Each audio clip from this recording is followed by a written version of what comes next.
देवे के चाहिए। आपस में हर समय प्रेम बना के रखे के चाहिए।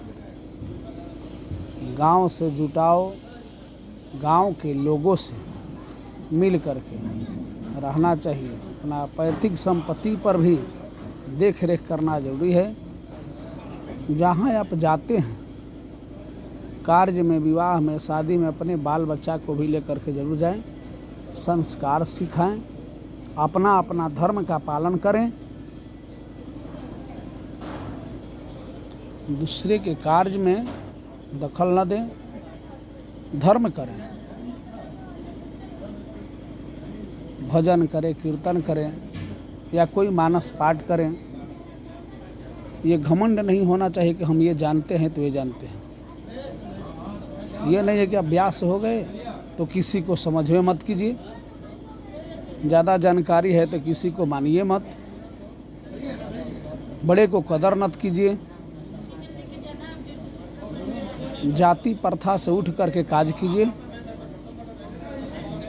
सबसे भाईचारा बनाइए। भाई हो, कोई भी जाति का हो, भाईचारा रखना चाहिए। सबसे प्रेम बनाकर रखना चाहिए। राम नाम हृदय में रहना चाहिए। ऊपर दिखावटी नहीं। कर्म सही रखें। नारी का धर्म अपना निभाए, पुरुष अपना धर्म निभाए और सही प्रेम से रहे, तब कल्याणकारी होगा। ध्यान तो देना ही चाहिए। रिश्ता को तोड़े मत, रिश्ता को जोड़े रखें।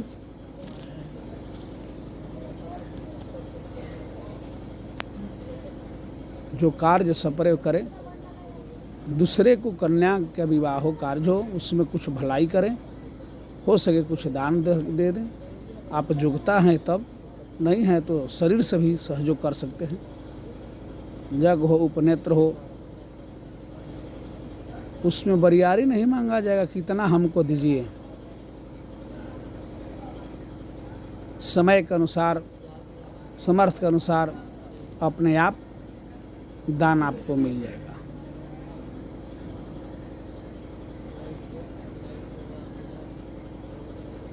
लड़ाई करने से नहीं होता है, लड़ने से नहीं होगा, प्रेम से होता है।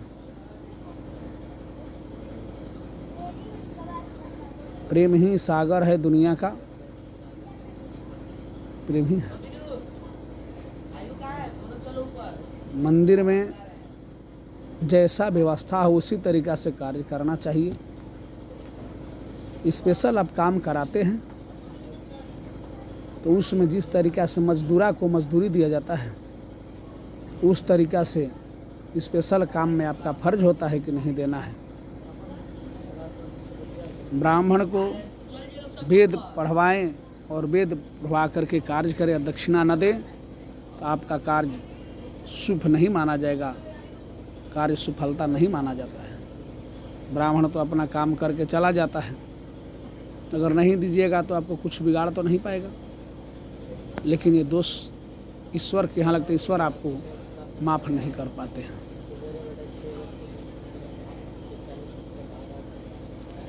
कितना हूँ हो, ब्राह्मण में, नाव में अंतर तो हो जाता है। उनका कार्य अलग का है, विप्र का काम अलग है। कर्म के प्रभाव से ही जाति का वर्णन है। जो जैसा काम करता है वैसा ही संबोधित करके लोग बुलाते हैं। कदर करें। शिव जी का पुजारी केवल गोसाई का वंश ही विशेष मात्रा में पाया जाएगा। जहाँ भी मंदिर, शिव मंदिर में देखिए, चाहे छोटा मंदिर से हो, चाहे महाकाल, उज्जैन, बनारस, बक्सर, हरिद्वार, जितना जूना अखड़ा से है, गिरी, पूरी, भारती, आयरन, सरस्वती तीर्थ, ये 10 नामी गोस्वामी ही शिव का अंश और शिव का कार्य है। महावीर जी का भाई हो जाते हैं। शिव अंशीय प्राप्ति, गोसाई का लड़का कुछ भी न जाने या शिव जी को अगर भोग लगा देता है तो भगवान शिव प्रसन्न हो जाते हैं। अन्यथा दूसरे के लिए तो कुछ भी करे, बहुत प्रश्न करके, बहुत मंत्र पढ़ के मनाएगा, और गोसाई का लड़का बच्चा हो, चाहे गोसाई जाति का हो, तो गोस्वामी जी लोग, गोस्वामी ब्राह्मण, दशनामी ब्राह्मण, केवल स्पर्श मात्र से भगवान खुश हो जाते हैं। उनको धो पोछ देगा तो खुश हो जाएंगे। यही कार्य है। मानस में देखिए, कुमल से ऋषि के यहाँ काग भुसुंडी जी को बहुत घमंड हो गया और उनके सामने जाकर उनको नमस्कार नहीं किए। भगवान शिव स्वयं ही उनको प्रकट होकर के श्राप दिए हैं। इसलिए कभी भी गोसाई वंश के सामने, गोसाई के सामने, शिव पुजारी के सामने अपने आप को घमंड न करें, कभी भी घमंड न करें, नहीं तो आपको घमंड चूर चूर हो जाएगा। ये हम जानते हैं। काग भुसुंडी जैसा काँव काँव करते रह जाइएगा, आपको कुछ नहीं होगा। दिनों दिनों श्राप से पीड़ित हो जाइएगा, समाज में घृणा हो जाएगा। आप दूसरे को क्या बिगाड़िएगा, आपका स्वयं ही बिगड़ जाएगा। दूसरे को दोष न लगाए, अपने आप में देखो कि तुम कैसी हो, कैसे हो। दूसरे का क्या दोष लगाओगे। दिन भर मानस का पाठ करो, भागवत का पाठ करो, और विचार ही सही नहीं हो, आपका नियत सही नहीं हो, आपका क्रियाकलाप सही नहीं हो। स्त्री होकर दूसरे पुरुष के ऊपर ध्यान देती हो हर बार, पुरुष होकर हर स्त्री के ऊपर ध्यान देता है, तो ये पाठ करने से कोई फायदा नहीं, पूजा करने से कोई फायदा नहीं।